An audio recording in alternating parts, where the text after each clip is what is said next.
Yun nga ang pinagtataka namin eh. Halos wala nang katao-tao sa kalsada. Tapos ang pabibiling isang bata. Nakita nila ang batang si Maymay na bumili ng sigarilyo sa tindahan malapit sa kanilang paradahan. Pabili po. Ano yun?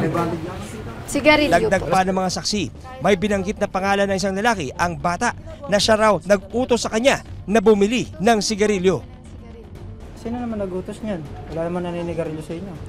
Si Kuya Bulok po. Yung bata, pumunta rito, bumili ng sigarilyo. Anong bibilin mo? Sabi sigarilyo sa stick. Eh, kanino yun? Sinong umukot sa iyo? Niya si Kuya Bulok. Kung ako sa'yo, uuwi na lang ako at ibubulsa ko na lang yung pera niyan. Sige na, umuwi ka na.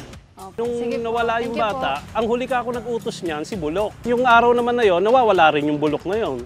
Kaya nang kabukasan nagtaka na lang ako, nawawala. Dahil sa pahayag na ito ng tatlong saksi, itinuring na person of interest ang kapitbahay ng pamilya ni Maymay na si alias Bolok, 22 taong gulang at isang construction worker. Alam ba ninyo kung saan nakatira itong si Alice Bolok?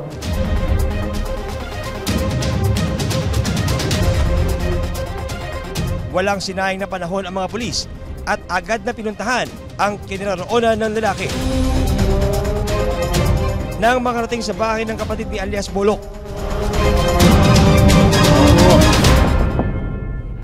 Bakit po?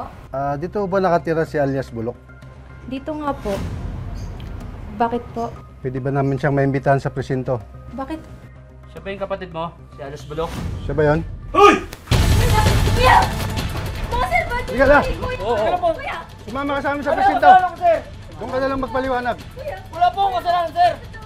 agad na inaresto ang binata at dinila sa istasyon.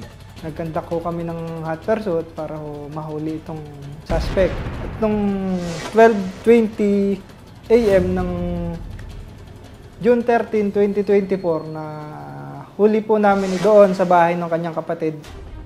Ayon sa General Trias Police, inamin sa kanila ng lalaki na siya ang nasa likod ng krimen. Base sa sinagawa naming interrogation sa suspect ay inaamin niya na ginawa niya ang krimen. Ayon sa investigasyon ng mga pulis, habang naglalakad pa uwi ang batang si Maymay mula sa paradahan ng tricycle, napadaan siya sa bahay ng kapitbahay nilang si Bolok. Oops, teka nga dito.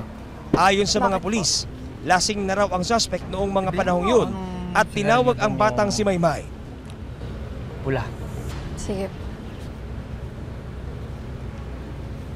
Ay, gusto mo tumanok? Sige lang po. Bisa mo na, baka magsarado yung Sige po, tindahan. thank you po. Oh, ang ginagawa mo dito? Ang ganitong oras, ha? Inutusan lang po bumili ng sigarilyo. Dito na siya nakita ng tatlong saksi. Sige na, umuwi ka na. Opo, sige po. Thank you po.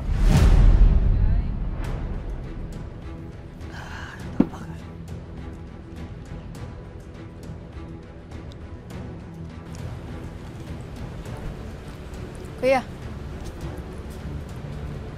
Ayon sa mga pulis, paalis na ang bata nang hatakin at isama siya ni Bolok sa masukol na parte ng kakahuyan malapit sa kanilang bahay. At nung madala ang bata doon sa lugar ay doon